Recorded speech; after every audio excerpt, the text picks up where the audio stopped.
C'est les dents pendant les inondations. C'est la chapelle des dents pendant les inondations. Alors, pendant les inondations de 1910, vous voyez, l'usine électrique inondée et le château de la Sarrette, toujours qu'on voit là, qui était là en haut.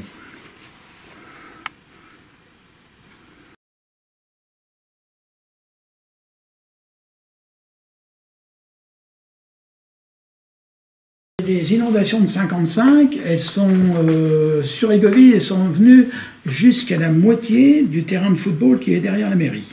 Ça, je suis absolument certain. Hein. C'est d'ailleurs là où on s'apercevait, parce qu'à l'œil on ne s'en rend pas compte, que le terrain de football est sérieusement en pente. Puisque normalement, on ne pouvait pas s'arrêter au milieu autrement. Mais on savait déjà qu'il était en pente. Et donc, à ces inondations de 1955, il faut savoir que derrière les maisons qui longent la nationale en allant vers le petit pont de chemin de fer, à la place de Distrivet et tout ça, il y avait ce qu'on appelait des trous. En réalité, c'était des fossés qui étaient creusés au pied des voies de chemin de fer.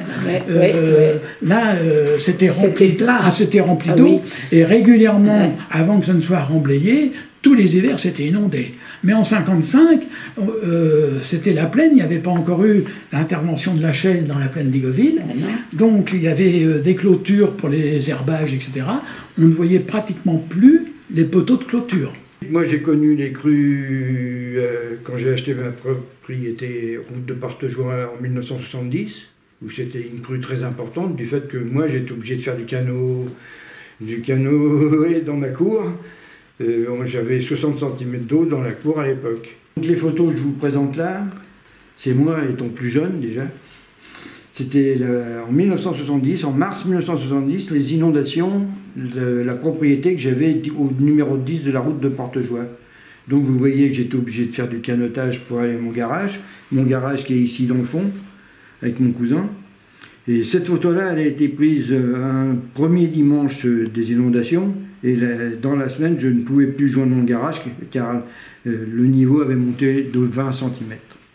Et toutes les autres crues que j'ai connues après, en 82, 93, 2001, ont toujours été plus basses, au moins de 10 cm à chaque fois.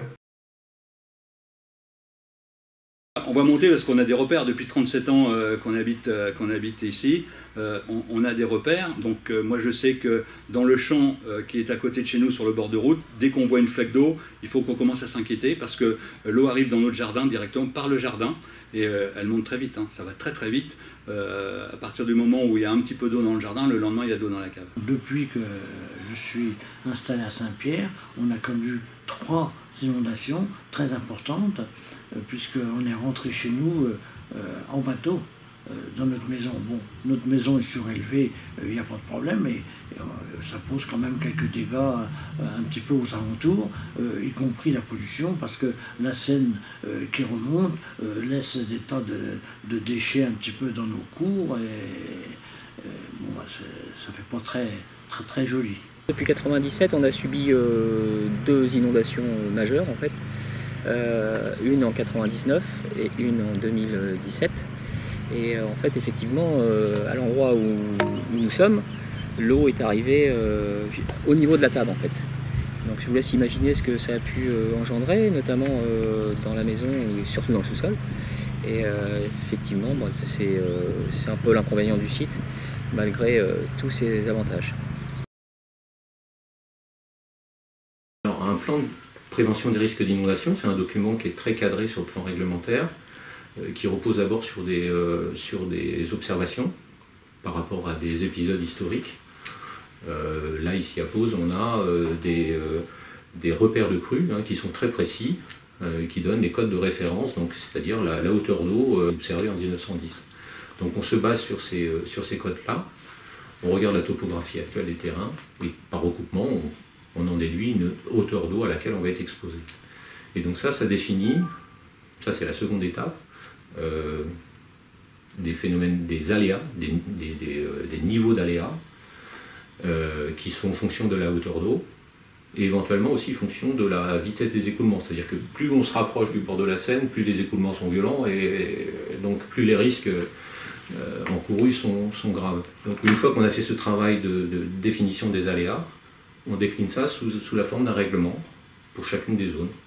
On va déterminer les occupations possibles, celles qui sont interdites, et toutes les dispositions qu'il faut prendre pour se mettre en dehors des risques possibles. Voilà.